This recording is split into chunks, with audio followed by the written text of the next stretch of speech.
మొదటిగా దేవుని వాక్యమును చదువుకుందాం. నిన్ను ఏమాత్రమును విడువను, నిన్ను ఎన్నడూను ఎడబాయను. ఈ వాక్యము మన వినికిడిలో దీవించబడును గాక. దయచేసి ప్రార్థన చేసుకుందాం. ప్రేమ కలిగిన మా తండ్రి, జూన్ నెల 20వ తారీఖులోనికి మమ్మల్ని ప్రవేశపెట్టినందుకు వందనములు. ఉదయకాల సమయము ఈ ప్రార్థనలు ఏకీభవించిన ప్రతి బిడ్డను కూడా జ్ఞాపకం చేసుకొని మీ సహాయమైన బిడ్డలకి దయచేయండి. నిన్ను విడువను ఎడబాయనని చెప్పిన గొప్ప దేవుడవు, ఇప్పటి వరకు మాకు తోడై ఉన్నారు. నీ బిడ్డలకు తండ్రి మీ సహాయము దయచేస్తూ అనేక ఉపకారములతో నింపుతూ ఉన్నారు.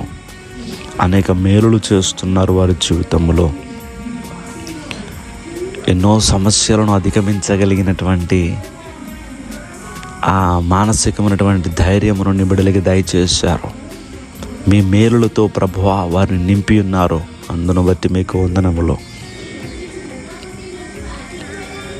మీరు చేసినటువంటి మేలులు మేము జ్ఞాపకం చేసుకున్నప్పుడు మా హృదయం ఉప్పొంగుతూ ఉన్నది ప్రభువా. అన్ని మేలులతో నీ బిడ్డలు నింపి ఉన్నారు.